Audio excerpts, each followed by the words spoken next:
Bienvenidos y bienvenidas una vez más y gracias por estar con nosotros en ECO. Hoy dedicamos el programa a analizar la situación político-económica en la diversa América Latina, donde muchos gobiernos sufren un cambio de dirección respecto a la década anterior. Bien, pues desde la victoria de Macri en Argentina en 2015 se habla de una especie de contrarrevolución conservadora en la región en la medida en que está llevando o estaría llevando de vuelta al poder a gobiernos que asumen la agenda neoliberal. Una contrarrevolución que se produce precisamente contra los gobiernos y movimientos que habían tratado de constituir o de generar una alternativa precisamente a ese modelo neoliberal como el kirchnerismo o el bolivarianismo, pero que hoy parece que han entrado en crisis. Bueno, pues desde ECO nos vamos a preguntar por las luces y las sombras de aquel proceso que algunos llamaron revolucionario para intentar entender las causas de lo que hoy, de esa contrarrevolución que está teniendo lugar.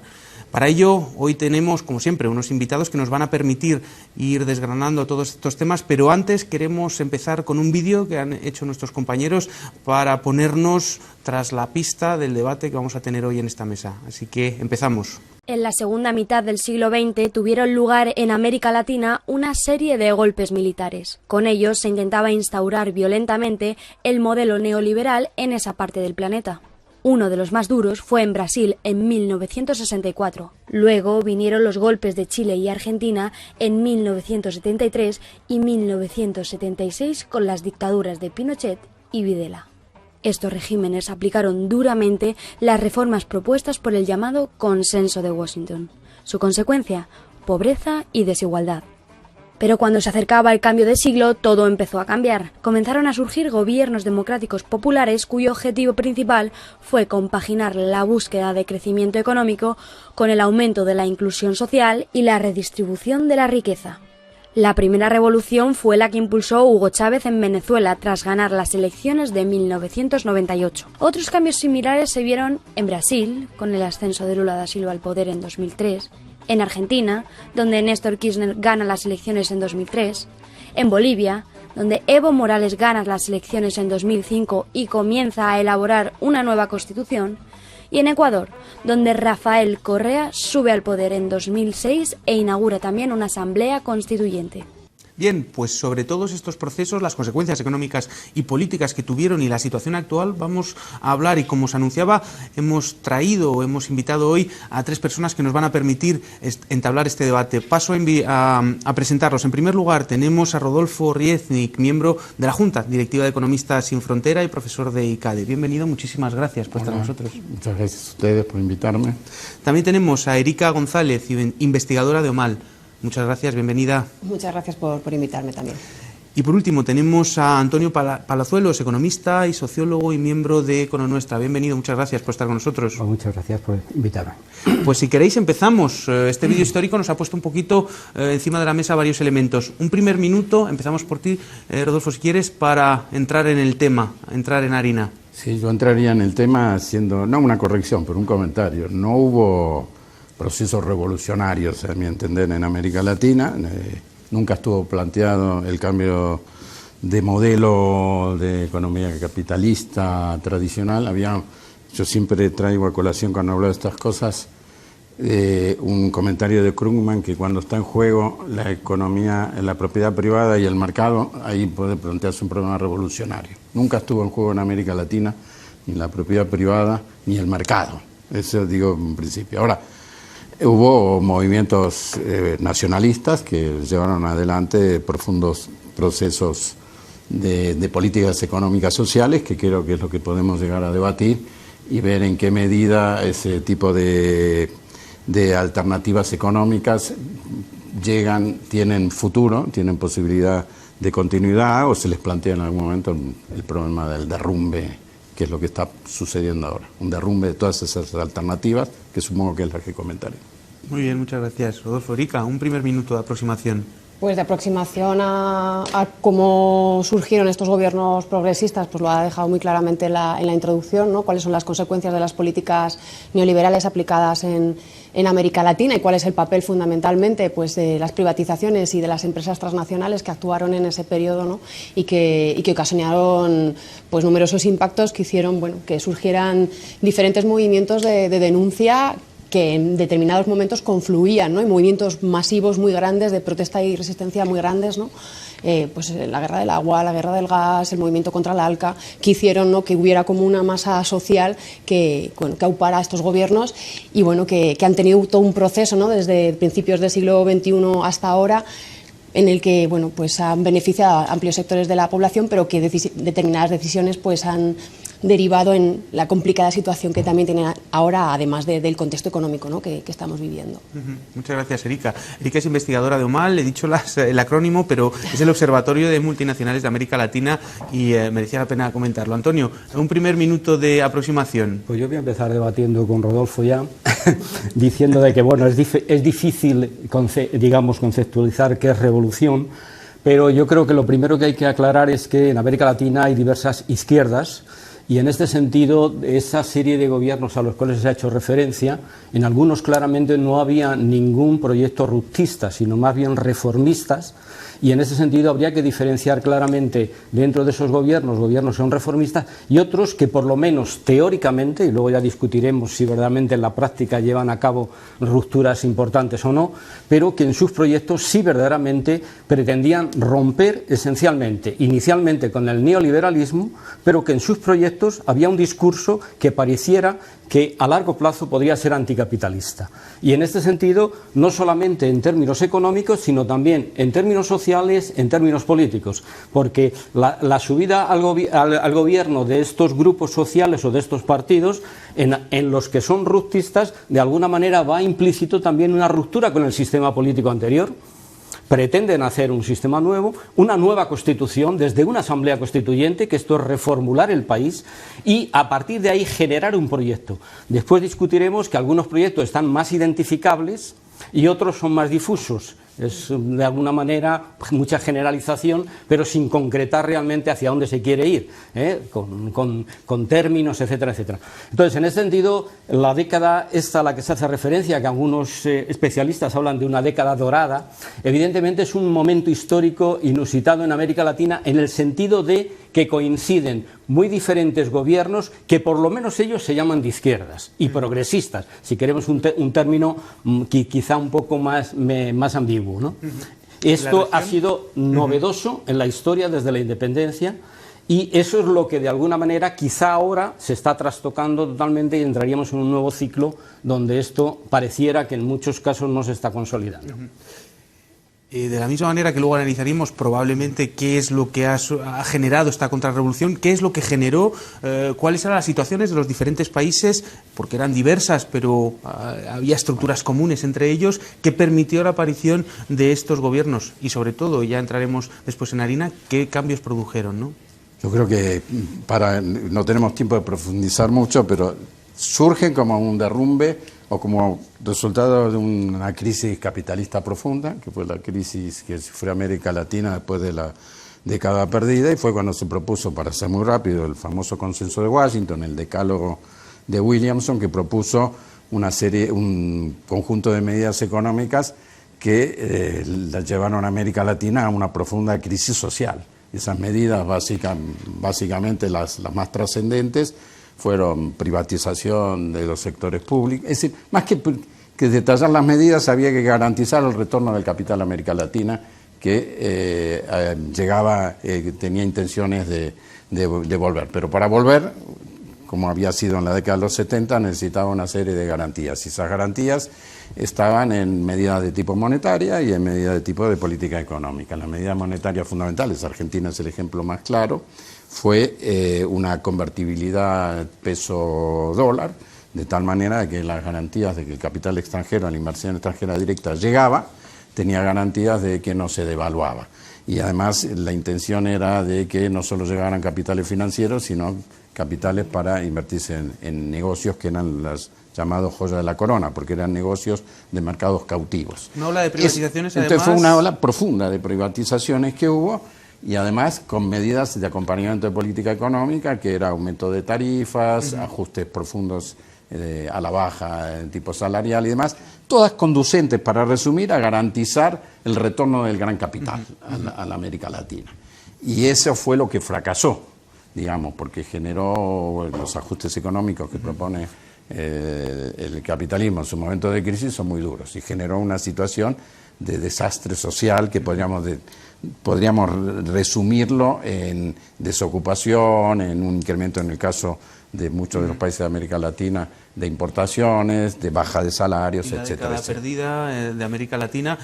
Una pregunta. No, pero esto no fue la década perdida. La década perdida fue en los años 80. Esta fue la década de los 90. Esto fue 90. La década de los 90 es una década distinta, donde la propuesta del gran capital, tanto el financiero como el de la inversión extranjera directa, es una apertura que es el modelo neoliberal que hablábamos antes, que es el que realmente en algún momento entra en colapso. Y es el colapso ese del modelo neoliberal, no es tanto una propuesta revolucionaria en la que cambian los modelos, sino es el propio derrumbe del modelo neoliberal. Y para terminar, ahora es a partir del derrumbe de la economía capitalista desde 2007, el que genera también, y después lo discutimos, la crisis de estos modelos, porque son modelos rentistas basados en incremento de materias primas. Bueno, ese tipo de cosas las que vamos a... Sí, un poco siguiendo también el argumento, como la crisis económica también deriva en una crisis política, ¿no? No solo, bueno, las consecuencias que tiene el modelo económico neoliberal a nivel social, ¿no? de deterioro de condiciones de vida de unas mayorías sociales amplias, sino pues también cómo esos mismos gobiernos en muchos de los países además tienen casos de corrupción tremendos, ¿no? En Argentina el caso de Menem es paradigmático, bueno, también en Brasil, ¿no? Con Cardoso o en otros, o por ejemplo con Sánchez de Lozada en el caso de Bolivia, ¿no? Además de imponer un modelo económico tremendamente impactante y que deterioraba la vida de una gran parte de la población, además políticamente se estaba viendo, ¿no? Como esos mismos gobiernos estaban beneficiando de un sistema corrupto en el cual, pues bueno, tanto las empresas como ellos estaban acusados pues de sobornos, de fraudes, de irregularidades, y bueno, pues en eso también quisiera señalar bueno, como también que en ese periodo mismo llegaron las grandes empresas españolas a comprar durante todo ese periodo de privatizaciones grandes empresas en América Latina, y como en todo ese proceso de irregularidades, de fraudes, de corrupciones también estaban implicadas estas grandes empresas españolas, ¿no? Digamos que todo ese contexto genera pues una movilización social muy amplia que demanda un cambio por una crisis económica y una crisis política, ¿no? Antonio, y siguiendo el argumento y lo que están diciendo los compañeros de mesa, el caso de Venezuela es un caso especial, ¿no? Sí, ¿O en qué medida hace? ¿Cuáles son los elementos que le hacen? Yo introduciría especial? algunas variables más en el sentido más de social y también político. Es decir, vamos a ver, lo que es difícil siempre en América Latina, aunque sea en este caso concreto que estamos analizando varias experiencias que tienen algunos elementos en común, es que luego siempre hay muchas diferencias porque los procesos históricos son diferentes. Entonces, en este sentido, yo dentro de esas variables, evidentemente, el hecho de la crisis del propio modelo neoliberal que no satisface todas las demandas de la población, que empobrece a la población y que encima no cumple ni siquiera aquello que prometía, genera evidentemente un descontento social muy fuerte. Pero claro, en todos los países más o menos sucede este proceso y en todos no se dan cambios políticos. Entonces, ¿por qué se dan algunos cambios políticos? Y aquí es donde yo introduzco las variables sociales y políticas. En América Latina los movimientos sociales o la lucha social siempre ha existido. Lo que pasa que ha ido cambiando en la medida de que se generan expectativas, esperanzas o posibilidades o capacidad de organización para dar alternativas. Cuando los movimientos guerrilleros fracasan en el sentido de que se ve que ya no hay posibilidades de acceder al poder por la vía de la lucha armada, vamos a ver que hay un vacío, entre comillas, podríamos decir, pero eso no significa que desaparezca la lucha social. Nos encontramos en los años 80, 90 y hasta los años 70 mucha lucha social vinculado a la lucha por la tierra, la lucha por las condiciones laborales, las privatizaciones, etcétera, etcétera. Entonces, en los países donde verdaderamente se va a dar cambios políticos más significativos es donde hay movilizaciones sociales, organizaciones sociales y luchas sociales. Y aparecen nuevos actores. Los sociólogos y los politólogos estuvimos discutiendo 20 años quién iba a ser el actor social después de los guerrilleros, entre comillas. Y nos hemos encontrado que en algunos países ha sido el movimiento indígena un acicate fuerte para movilización a la sociedad. ¿En qué país concreto? Para por ejemplo, en Bolivia y en el caso de Ecuador es muy significativo. En otros, lo que se ha dado también, y aquí es donde vas, digamos, enlazo con lo que tú planteabas de la pregunta de Venezuela, es que en otros países el sistema político se habría ido corrompiendo enormemente en la medida que había un bipartidismo en el cual se iban sucediendo en el poder unos otros y nos encontramos que muchos presidentes habían estado 3 veces seguidas. Entonces, en el caso de Venezuela es esto. Entonces, 20 años de bipartidismo con una corrupción tremenda, lo que hace es verdaderamente hacer entrar en crisis profundamente el sistema político. Entonces, en ese sistema político, si había una sociedad que se estaba moviendo, es la única oportunidad para verdaderamente crear alternativas diferentes a las tradicionales. Y entonces, por eso, en los gobiernos más ruptistas, en el sentido de que pretenden transformar no solo algunas medidas, hacer políticas sociales, sino ir un poco más allá, nos encontramos que hay un proyecto político de crear un nuevo país. Y esto es una cosa seria. Otra cosa es que luego ya lo hayan conseguido o no, que esa es otra parte del debate. Pero de alguna manera hay un proceso en el cual se pretende transformar el sistema político porque hay un rechazo de la población. Y lo encontramos en otros países donde no se han dado ese cambio político. ¿Por qué? Porque no había las condiciones sociales. En Perú hay un rechazo muy fuerte al sistema político tradicional y por eso sale Fujimori. Pero no hay una movilización social ni una organización social tan fuerte como para encontrar alternativas. Es evidente que cada país tiene su historia política y tiene sus movimientos sociales que fueron más profundos o no. Y tienen que ver, si tú comparas las revoluciones nacionalistas en Brasil, Argentina, por ejemplo, de Tulio Vargas, Perón en Argentina, las medidas nacionalistas que ellos tomaron en su momento fueron más profundas de las que se tomaron después. Argentina, hasta con el caso de YPF, no llegó ni a nacionalizar YPF. YPF es hoy en día una empresa mixta que sigue cotizando en los mercados internacionales, quiero decir, y se cambió sacar a Repsol por poner a Chevron. Digo, para darte un ejemplo. Entonces, habría que discutir profundamente algunas de esas medidas nacionales. Lo que yo digo es que en el origen de los movimientos nacionalistas que hubo en todo el periodo la década de este siglo, está inicialmente, más que la propuesta de ruptura política, está la debacle de un modelo liberal que no funcionó. Y ahí surgieron, evidentemente, movimientos políticos con cierta tradición, y lo que habría que discutir, si esos movimientos políticos que surgen en cada uno de estos países tienen la pretensión final de hacer un proceso realmente revolucionario, y cuando hablo de revolución no hablo de revolución ni soviética ni socialista, sino profundo, o son que se quedan a mitad de camino por una serie. Y cuando digo a mitad de camino podríamos mencionar que lo que aprovecharon, y lo aprovecharon para mí en forma descontrolada, es la oportunidad que les dio que China fue un gran demandante de materias primas. El 30% de la producción de los países que producían materias primas se justificaba por la demanda china y por los precios. El precio del cobre se multiplicó por 4, el precio de la soja se multiplicó por 4, el precio del petróleo se multiplicó por 4, y todo eso explica, desde el punto de vista económico, que fueron países que disfrutaron una renta extraordinaria, sobre la cual después montaron una serie de medidas de política social, que eso es evidente que las montaron, también muy precarias porque no llegaron a producir un proceso de emancipación social en ninguno de esos países. Sí hubo medidas profundas, podemos discutir el problema de la vivienda en Venezuela, el problema de los planes de alimentarios en Brasil y en Argentina, etcétera, que fueron problemas importantes. Pero de ahí a entender que hubo un proceso de ruptura social en sentido más revolucionario, yo no lo veo.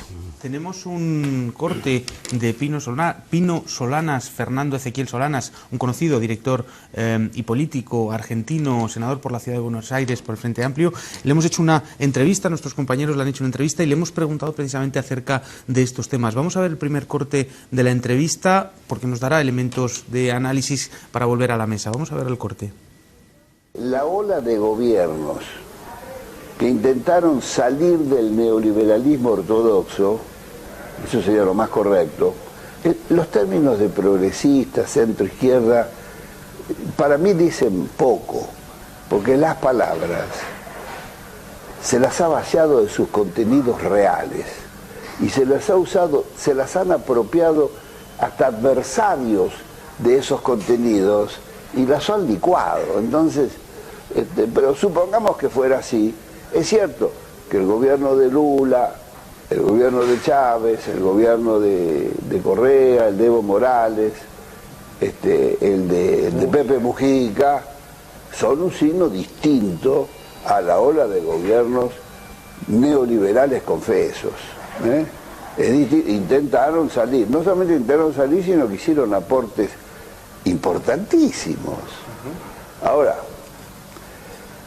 quedaron a mitad de camino, muchos de ellos. No se podría decir que todos son iguales, yo tendría que hacer un análisis de cada uno de ellos. Ahora, la diferencia que hay entre Hugo Chávez y Maduro es grande. Hugo Chávez retoma toda la tradición independentista bolivariana y era un hombre que dialogaba permanentemente con su pueblo. Tenía ese programa famoso de televisión, ¿no, presidente?, donde hablaba con cada pueblo. Aquí se ha caricaturizado. No, bueno, pero en no. Europa tendemos a caricaturizar la realidad política latinoamericana. La realidad que al europeo le cuesta asumir su propia crisis, y su propia crisis es también una crisis intelectual. Bueno, pues muchos elementos, efectivamente. Erika, nos decía Pino, evidentemente los gobiernos que entraron a romper con el neoliberalismo, eran de corte diferente, es cierto. ¿Qué transformaciones produjeron esos gobiernos? ¿Qué reguero han dejado de transformaciones en América Latina, en los diferentes países? Claro, como dicen, no es homogéneo, ¿no? Y depende de qué país se produjeron políticas mucho más transformadoras o intentaban ser más transformadoras que en otros países, ¿no? No es lo mismo aquellos gobiernos que introdujeron o que fomentaron asambleas constituyentes y nuevas constituciones que, bueno, mal que bien salieron aprobadas con cierta negociación y no se pudo incorporar a esas constituciones todo lo que los movimientos sociales estaban reclamando, pero sí contemplaban bastantes medidas, ¿no? En estos países, pues ya sea Venezuela, ya sea Bolivia o ya sea Ecuador, sí que tuvieron inicialmente un cambio con relación a las políticas económicas y la relación con los inversionistas extranjeros, ¿no? Con las grandes empresas transnacionales, ¿no?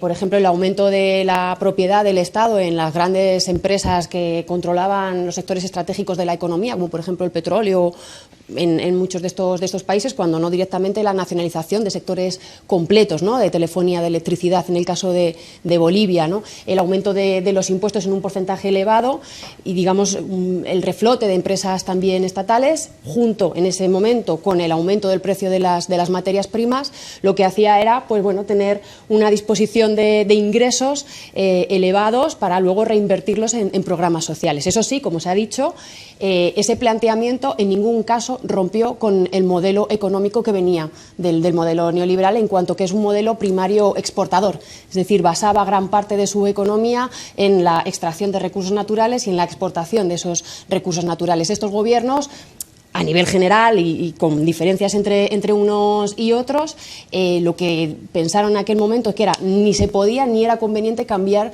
los ejes de la economía de estos países, ¿no? En cuanto al modelo primario exportador, sino que lo que había que hacer era aprovechar ese periodo de precios altos de los recursos naturales para incrementar los presupuestos y acometer rápidamente necesidades sociales a partir de programas, ¿no? de bienestar social que realmente han mejorado la vida de muchas personas, pero que, bueno, luego entramos y eso al debate, esa continuidad del modelo primario exportador, ¿qué consecuencias está teniendo pues en estos últimos años, ¿no? Pues entremos al debate. Sí.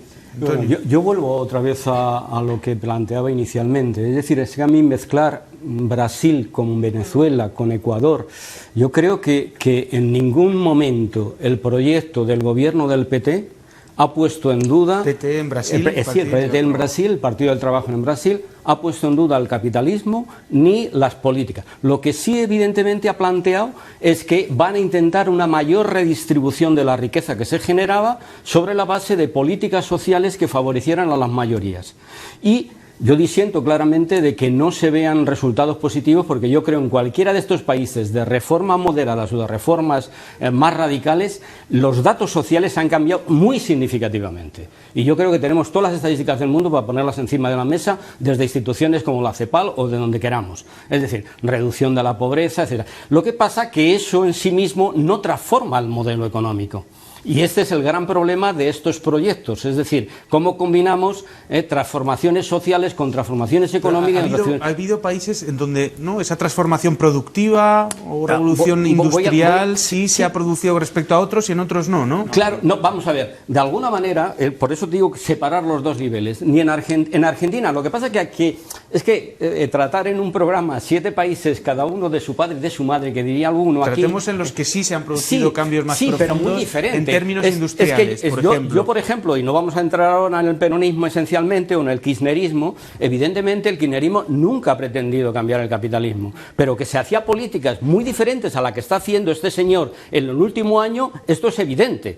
Pero no para transformar el capitalismo, pero sí para transformar el sistema productivo en el sentido de depender menos de lo externo relativamente y lo interno. Luego hay otra variable que yo voy a simplemente dejar encima de la mesa, pero que le exigiría un debate más grande. Es decir, vamos a ver, ¿alguien ingenuamente puede creer que desde un sistema político, desde un gobierno, se puede transformar un sistema político en 3 años o hasta en 15 años o hasta en 17 que deben llevar los bolivarianos, o 19? Vamos, es que no saben de historia. Es decir, evidentemente transformar un sistema económico en términos productivos. Y luego, por otro lado, para transformarlo hay que tener posibilidades para ello.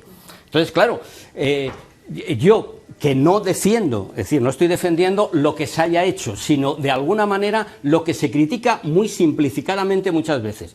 Evidentemente en estos países han proseguido en el modelo anterior relativamente, porque no se puede transformar de un día para otro, lo cual no quiere decir que luego no hayan podido cometer montones de errores en la medida que se podía hacer más cosas de las que no han hecho, pero que de alguna manera tenían que seguir apoyándose en las materias primas, en exportar el máximo posible. Es que es una ingenuidad. ¿Sobre qué base van a hacer a crear de alguna manera el nuevo proceso productivo? Y aquí es donde yo difiero. Es decir, si hay proyectos o si hay de estos gobiernos, estoy hablando de los ruptistas, yo el que más he seguido desde hace 10 años, desde que empezó, es el modelo, la experiencia ecuatoriana.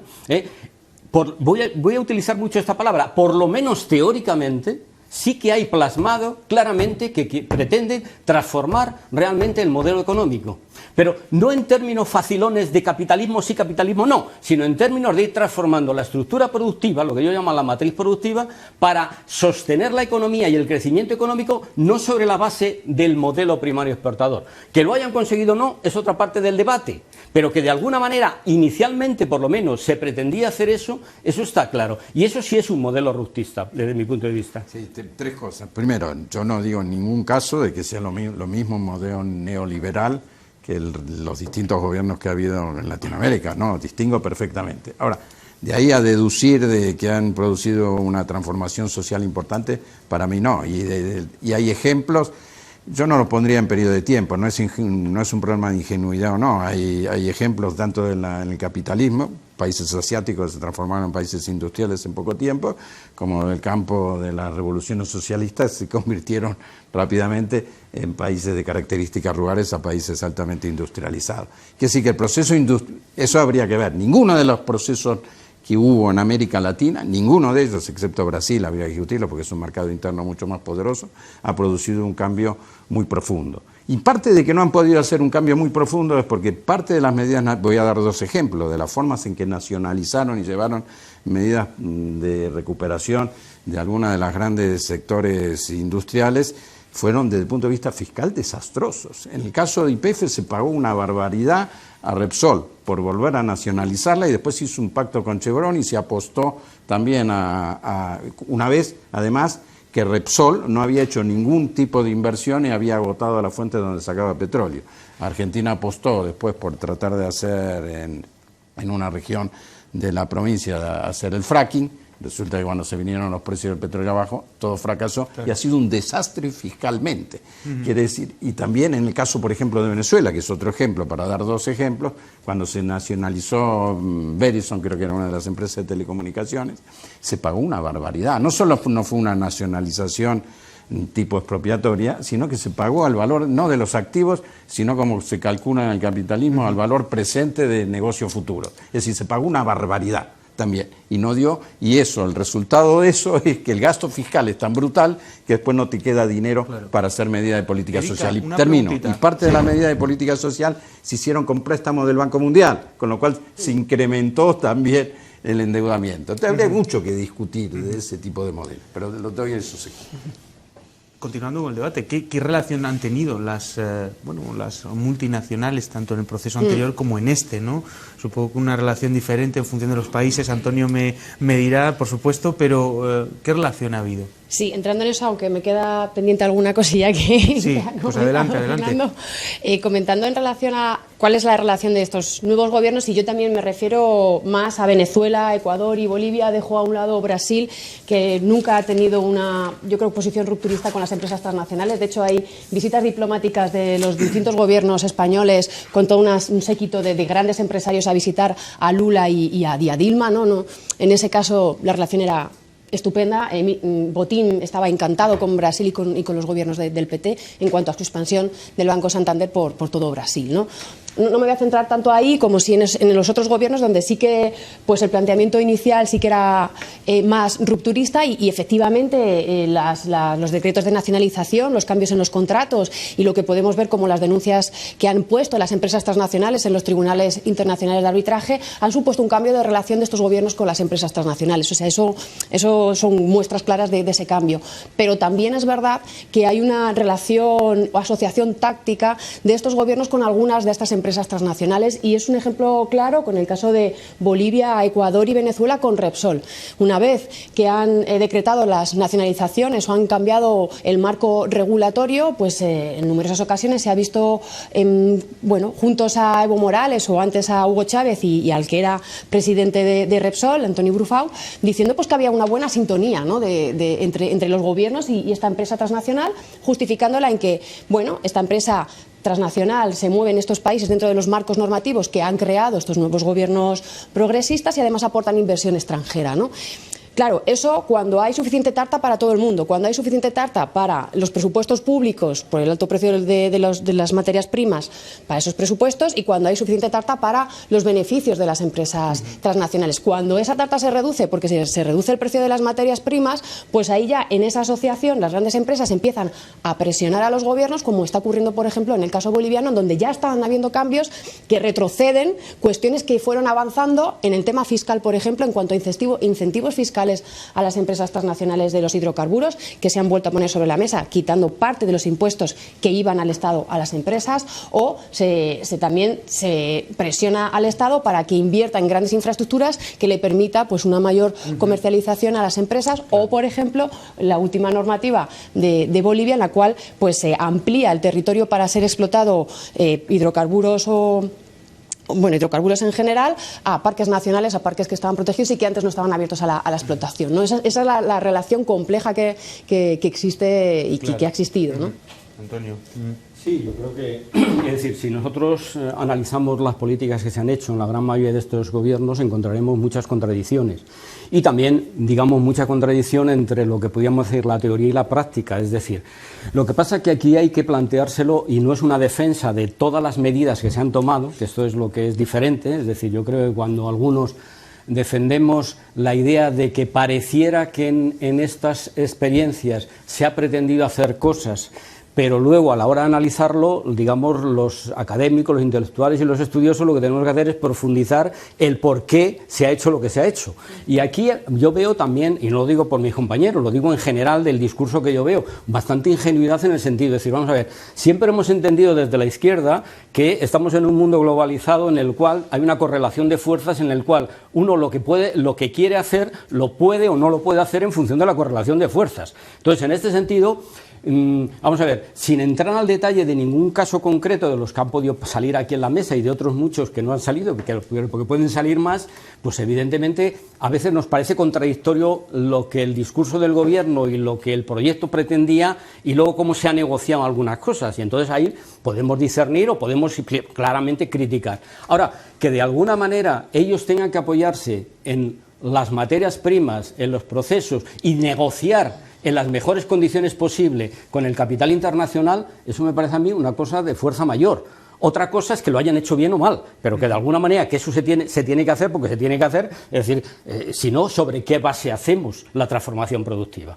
Porque claro, muchas veces, una de las cosas que nos encontramos, y pongo casos concretos, yo no digo que en Venezuela se haya hecho una política agraria estupenda para un país que tiene una dependencia alimentaria impresionante, como todo el Caribe, y de alguna manera no ha habido capacidad, no ha habido posibilidades de llevar adelante verdaderamente una transformación agraria que permita ir suministrando con alimentos propios lo que la población demanda. Pero cuando uno se pone a profundizar, hay desde errores políticos de muy diverso cálido a otro, es que no hay campesinos en Venezuela, porque desde hace 40 años el modelo productivista petrolero llevó a toda la ciudad a hundir la bahía de Maracaibo. Es decir, todo Dios se fue a las ciudades y lo único que hay en el campo es ganadería extensiva.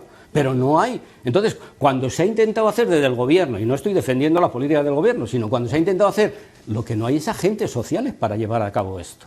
Y había izquierdosos, voy a llamarlo así, en el sentido cariñoso de la palabra, que empezaron a hacer cooperativas y que la mayoría han durado 6 meses y medio, porque no hay una tradición para hacer eso. Entonces, muchas veces obviamos que para hacer transformaciones se necesita una base material, sobre una voluntad política seria y una dirección clara, una base material y una base social, que no siempre la tenemos para hacer las cosas.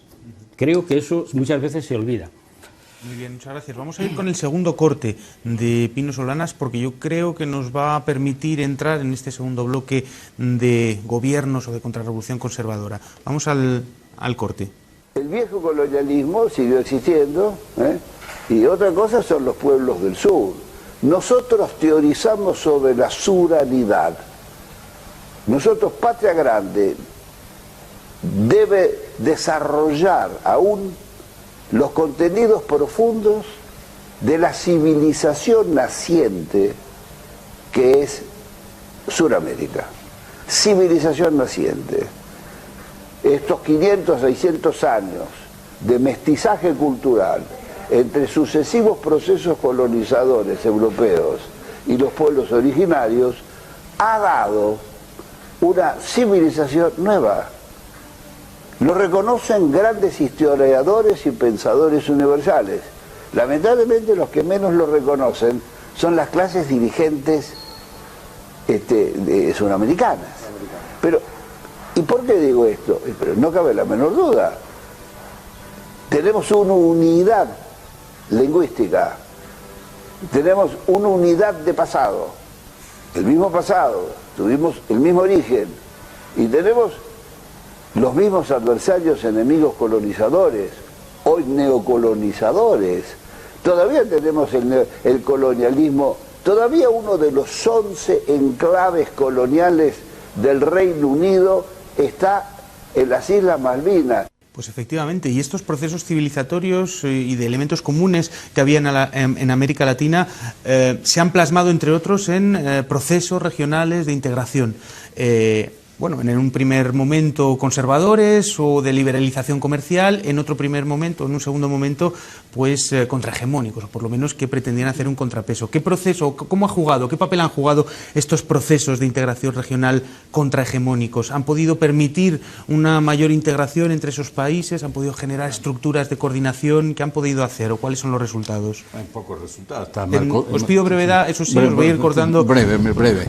Está Mercosur, que en realidad es una alianza comercial arancelaria y contingentada, se negocian la cantidad de productos y no avanzó mucho más. Si uno lo compara con la Unión Europea, que es bienes, servicios, personas y una monetaria, no tiene nada que ver, son procesos muy sencillos. Y después está el otro, en la Alianza del Pacífico, que tiene muy poca historia, que es Colombia, México, Chile y Perú, y que no tiene ningún futuro, porque entre ellos está México, que tiene un acuerdo con Estados Unidos que no sé si Trump lo va a respetar, y es muy difícil que tenga algún tipo de posibilidad en México de hacer una integración con el resto de los países cuando tiene compromiso con Estados Unidos. Y por último, el socialismo del siglo XXI, que se intentó hacer desde Venezuela, el gasoducto del sur, UNASUR, el Banco del Sur, ninguno de esos proyectos plasmó nada, no se concretó nada. No es que yo sea crítico y diga que no haya que hacer esas cosas de ese tipo, digo de que las posibilidades de hacerla fueron mínimas y fueron más bien simplemente eslóganes que no terminaron en nada. Erika. Sí, en relación a los bloques, ¿no? a esa integración regional, yo creo que el principal problema no es tanto qué fuerza tengan esos nuevos regionalismos actuales, ¿no? de la Alianza del Pacífico y demás, sino que van minando, que van deteriorando la fuerza que tenía esa América Latina, que con sus diferencias políticas sí que hacía un polo de defensa internacional en relación a, bueno, pues a determinadas agresiones imperialistas, ¿no? entre comillas. En relación a eso sí que ha habido, en el caso que comentabas, ¿no? del Banco del Sur, sí que hubo un planteamiento que a nosotros nos parece que es un planteamiento de alternativa muy potente, ¿no? que era una alternativa al Fondo Monetario Internacional y al Banco Mundial, en el caso del Banco del Sur, una idea muy buena como una alternativa económica que pudiera, bueno, tener otro tipo de políticas o financiar otro tipo de políticas que no fueran las dependientes de políticas neoliberales como estas instituciones financieras internacionales, pero es verdad que no ha avanzado apenas, o sea que se planteó un proyecto que era muy interesante, como que representaba una alternativa regional, real, como un buen apoyo para estas economías para dirigirse hacia otros modelos, pero realmente no ha avanzado prácticamente nada, y cuando ahora es más necesario que nunca y reclaman su puesta en marcha, la situación, el contexto político y económico en la región es más difícil para poderlo llevar a cabo, ¿no? Sí, bueno, yo parto de que a una confesión de fe, yo soy el más integracionista de América Latina. Creo que ninguno de los países, ni siquiera Brasil, con el potencial que tiene al ser un continente prácticamente casi el solo, tiene capacidad para jugar en el mundo globalizado. Entonces la integración no solamente es una alternativa política, sino hasta es, digamos, egoístamente una alternativa económica para América Latina, la única solución. El problema es que como no vaya aderezado con una voluntad política para hacerlo, los procesos de integración económica se quedan en meros intercambios comerciales. Y en este sentido, alguna de las experiencias latinoamericanas se ha quedado en eso y con unos resultados relativamente bastante modestos. Pero en esta década gloriosa, por llamarlo de alguna manera, si es que tiene algo de gloriosa, evidentemente yo creo que sí hubo un giro significativo en un momento determinado pareciera. El problema es que un proceso de integración a nivel continental, y yo estoy hablando ya de América del Sur, porque México y Centroamérica están perdidos para la causa, desde mi punto de vista, con mucha pena. Un proceso de América del Sur solo lo puede abanderar Brasil y Argentina. Y mientras que ha habido gobiernos que han querido más o menos potenciar este proceso, la cosa parecía que avanzaba. El problema es que en ese mismo momento había actuaciones contradictorias en el gobierno, por ejemplo, de Lula, que yo creo que fue uno de los que más apostó por esta línea. El problema es que el gobierno de Lula se encuentra con gobiernos en Argentina al principio, por supuesto, la etapa menemista y Cavallo para nada tenía ningún interés en esto, ellos estaban en el sistema financiero y punto, pero cuando de alguna manera hay ese momento, Brasil quiere ser una potencia mundial. Y entonces, claro, no se puede ser un líder regional, pero además potencia mundial independiente. Entonces, en este sentido, pero para mí sí ha sido fundamental intentos, lo que pasa es que se ha quedado en eso, y es una pena que se haya quedado en eso. Es fundamental UNASUR, hubiera sido fundamental UNASUR. Y yo creo que se hicieron cosas bastante interesantes, unas discutibles porque estaban muy en la lógica de mercado, energético, infraestructuras, etcétera, etcétera, que bueno, eso no convivía mucho con el proyecto político. Pero otras muy interesantes, es decir, el que se haya llegado al primer acuerdo militar en América Latina, con lo difícil que ha sido eso fue dentro de UNASUR, por poner un caso. Otro fue la creación del Banco del Sur. No han sido capaces de crear el Banco del Sur, y lo está haciendo China. Es decir, esa alternativa al FMI lo está haciendo China, con su banco de los BRICS. Sí, es decir, cuando digo eso, digo que pretender neutralizar lo negativo que tiene el sistema monetario para ellos y el valor del dólar. Entonces, en este sentido, eso ha sido. La CELAC es otra de las cosas. Ha sido la única institución latinoamericana que ha dejado fuera a Estados Unidos, porque esto no es América. Ellos se llaman América, pero América Latina es otra cosa. Entonces, en este sentido, yo creo que se dieron pasos. El problema es que siempre o no hay suficiente voluntad política o hay intereses contradictorios entre los que pudieran liderar ese proyecto y, por otro lado, también las propias coyunturas políticas y económicas que no son las más favorables. Evidentemente, en estos momentos es el peor de los momentos. Ahora lo que va a salir es la Alianza del Pacífico, porque eso es lo que le interesa a Estados Unidos y eso es lo que vincula hoy al centro de gravedad de la economía mundial, que es Asia, esencialmente. Entonces, eso sí va a salir, pero va a salir en términos comerciales solo, evidentemente, no va mucho más para allá. Yo creo, pero bueno. Ni tampoco va a salir, porque México tiene los compromisos con Estados Unidos y mañana México devalúa y ahora va a tener... Estamos en un proceso no de integración, de ruptura y desintegración completa. Hasta el banco chino habrá que ver si tiene alguna posibilidad. Los BRICS son casi una anécdota. ¿Quién habla de los BRICS? Desde hace un año que no se habla. Hace 4 años hablamos del decoupling, que América Latina se acoplaba, que negociaba con China, que los BRICS tenían... Hoy no habla nadie. Todo lo que se está hablando es un proceso de descomposición completa casi. Está el Brexit que se ha ido al traste, Trump que promete que va a volver a medidas nacionalistas. La Unión Europea se reunió ayer de urgencia para tratar de sacar una medida común y no fueron ni los húngaros ni los ingleses, dijo que aquí no hay nada que discutir, que con Trump ya negociaremos todo. Es decir, lo que hay es un proceso de descomposición y se está descomponiendo el proceso más integrador de la economía capitalista, que era la Unión Europea, que tiene graves problemas. Entonces, lo que está planteado, y yo con esto lo que te quiero decir, Antonio, es que lo que está gravemente comprometido y que está en el origen de esta crisis es una descomposición de la economía capitalista muy grave. La solución es compleja. Ahora, cualquiera de las soluciones que haya, y el poder no lo tenemos, es evidente que hay descomposición porque el poder no está en quien tiene que estar desde el punto de vista de lo que nosotros queremos desde el punto de vista social. Pero habrá que apoyarse, y quizás España está demostrando, si tú no te apoyas en la movilización social y en la negociación con los partidos políticos, los que tienen el poder fáctico en una economía capitalista son los que son. Por eso Krugman decía, mientras no cuestionemos la propiedad privada y mientras no cuestionemos el mercado, aquí no se derrumba nada. Y quizá para redistribuir hay que... Rodolfo, una crisis del capitalismo, pero que curiosamente en América Latina está dando paso a gobiernos procapitalistas o por lo menos mucho más, digamos, neoliberales que los gobiernos anteriores, ¿no? ¿Este proceso cómo se está dando? ¿Cuáles son los elementos que han permitido pues el derrumbe de esos dinámicas políticas que habéis descrito anteriormente, de esa década dorada que hablaba Antonio? ¿Cuáles son los elementos que se han derrumbado y que permiten ahora pues esta contrarrevolución conservadora? Erika, empiezo contigo. Pues nosotros en el observatorio más o menos también hemos ido mirando todos estos procesos y lo que nosotros también hemos analizado también para poner en el debate son varias cuestiones que hacen que se hable de ese cambio de ciclo, ¿no? de que está ocurriendo, ¿no? Uno de ellos es el desgaste político de los gobiernos tras más de 10, 15 años de gobierno, en el que, como hemos comentado, es un gobierno... Hablo sobre todo de los países, vuelvo a decir, Ecuador, Bolivia, Venezuela, no estoy hablando tanto como de Brasil y de Argentina, ¿no? Países que fueron aupados a los gobiernos con promesas de transformación y de debilitamiento de los poderes económicos que había en esos países, y no ha habido tales procesos de transformación como querían los movimientos sociales. De hecho, han ido tomando políticas en alguna ocasión que ha tenido fuertes confrontaciones con las organizaciones o movimientos sociales, ¿no? En Bolivia el gasolinazo, cuando se intentó subir el precio de la gasolina, o también con la carretera que atravesaba el territorio indígena Parque Nacional Isiboro Secure, en el caso de Ecuador con la ley de minas. Ha habido como varias políticas que han tenido que tomar para mantener ese modelo, aumentando el dinero para el presupuesto público, que han generado confrontación con las organizaciones sociales.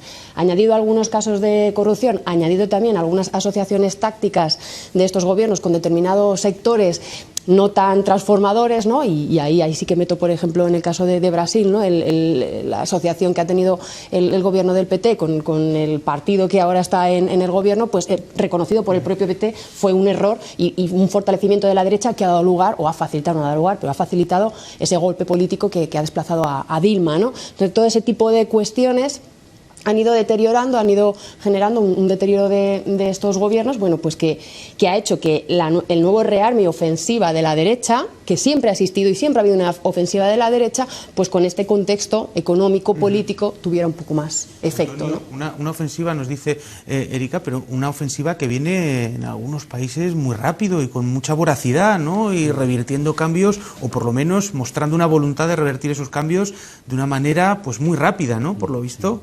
Sí, yo lo que pasa es que creo que en América Latina se está expresando algo que es universal. Yo creo que hay una crisis del capitalismo como sistema económico muy fuerte, pero también hay un tipo de comportamiento del propio capitalista, del capitalismo, de que parece que es incompatible a veces con la democracia.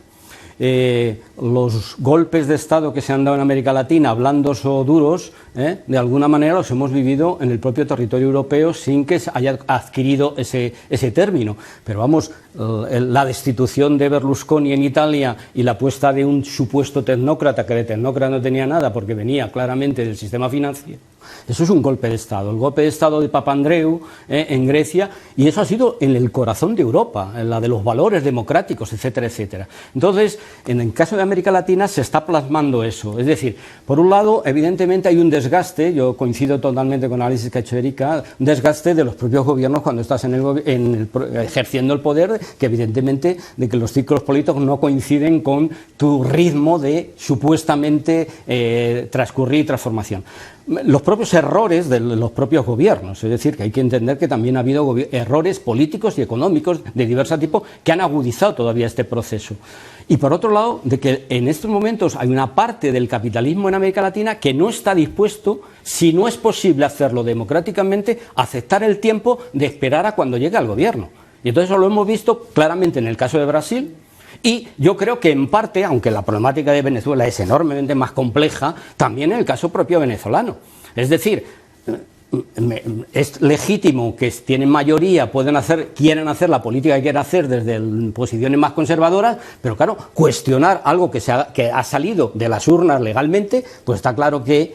Luego, por otro lado, las propias legislaciones de estos gobiernos progresistas en aquel momento, de alguna manera han dado pie a que la derecha, y lo estamos viendo hasta por los grupos fascistas en Europa, aproveche un marco mucho más favorable a plantear alternativas de cambios que antes no existía en la democracia formal, por ejemplo los referéndum o los revocatorios. Es decir, eso no existía en los sistemas políticos anteriores, se introdujo como un elemento democrático. Y fijaros quién lo está utilizando.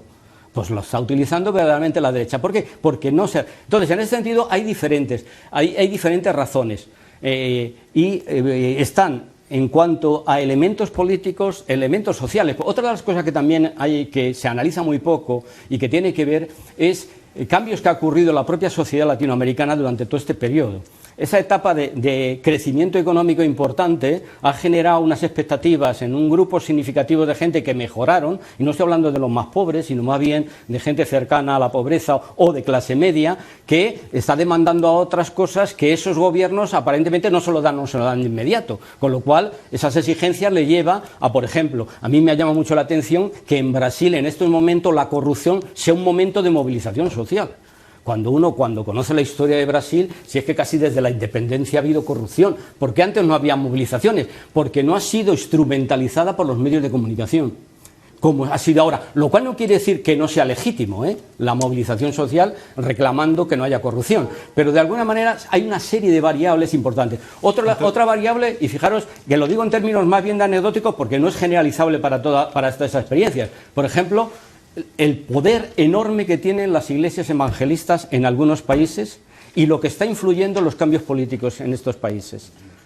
En el caso de Brasil es impresionante, pero otra cosa que nos llamó la atención, el dato que daban de por qué salió ganando el no en Colombia, que votó poquísima gente, que por eso ganó el no, evidentemente, una de las variables fundamental. La segunda es que las iglesias evangélicas que nunca habían incitado a votar a sus fieles, en este caso concreto sí, porque si no venían los comunistas, por poner un caso, el aborto, montones de cosas más.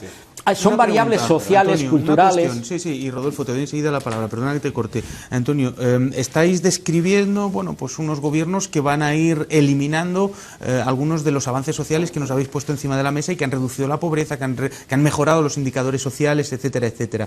¿Podemos esperar entonces, a raíz de estas modificaciones de los gobiernos, un incremento de la pobreza, ¿Qué podemos esperar de estos gobiernos nuevos que entran? ¿Qué es lo que van a eliminar?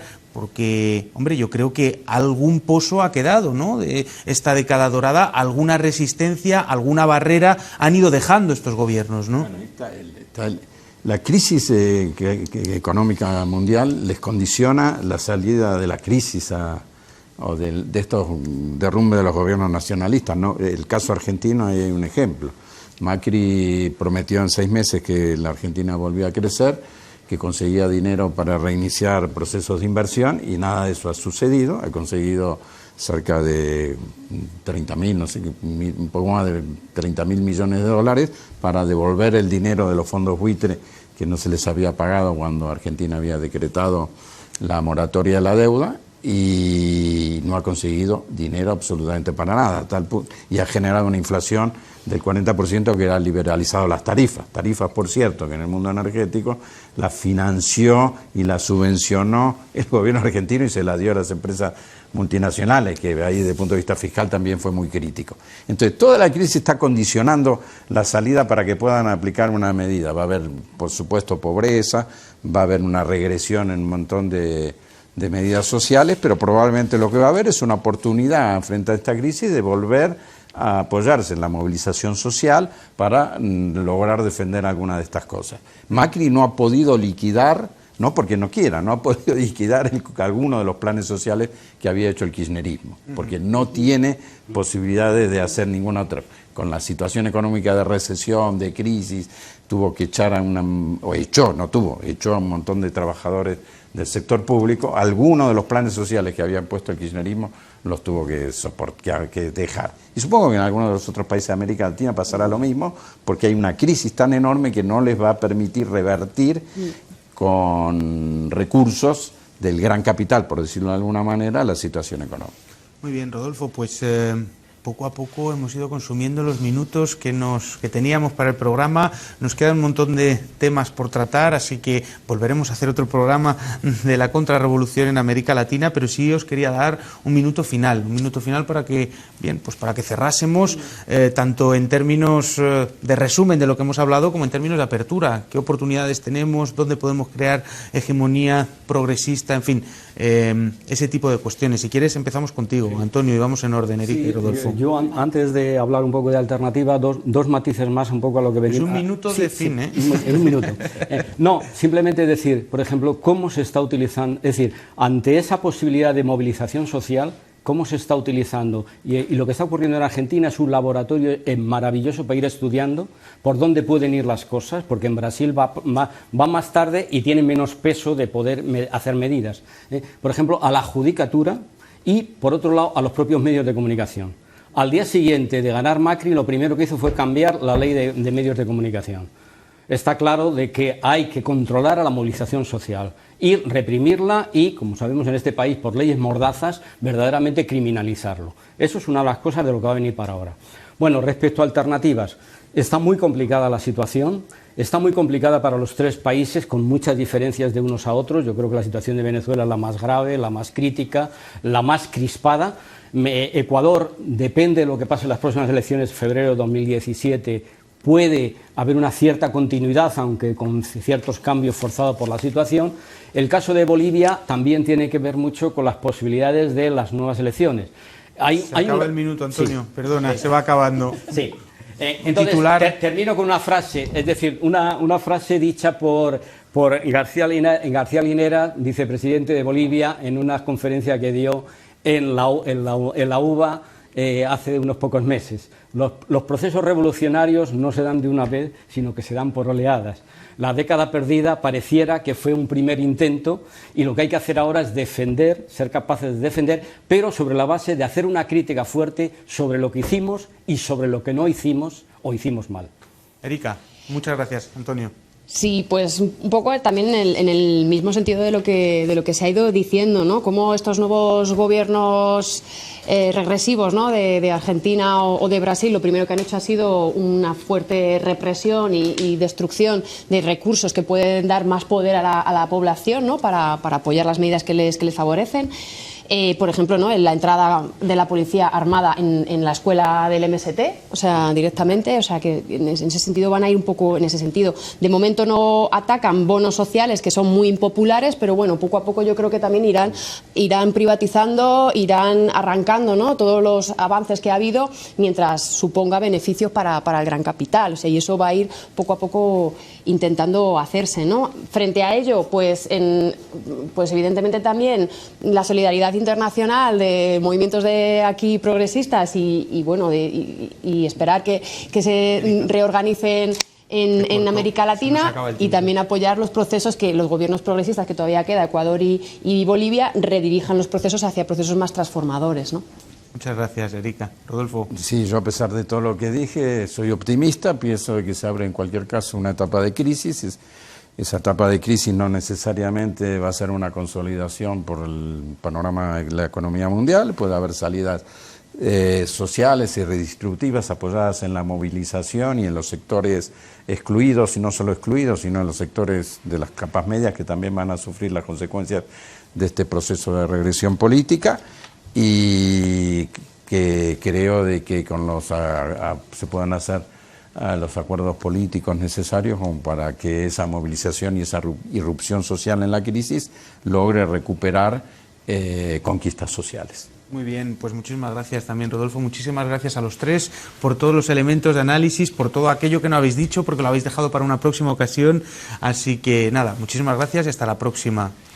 En cualquier caso, nosotros no queríamos dejarla pasar la ocasión de despedirnos sin comentaros que hay un ciclo de cine organizado precisamente por Economistas Sin Fronteras que se llama La Otra Actualidad. El próximo jueves 17 de noviembre en Madrid, en los cines Golem, en Plaza España, a las 7:30, empieza la proyección, o empieza el ciclo de conferencias con la proyección de la película Techo y Comida, con una posterior mesa de debate en la que participarán Alejandra Jacinto, abogada de la PA, Mario del Rosal, profesor de Economía, y nuestro compañero de EcoTV y también ensayista César Roa. Así que nada, ahí os convocamos el próximo 17 de noviembre a las 7:30 en los cines Golem de Madrid.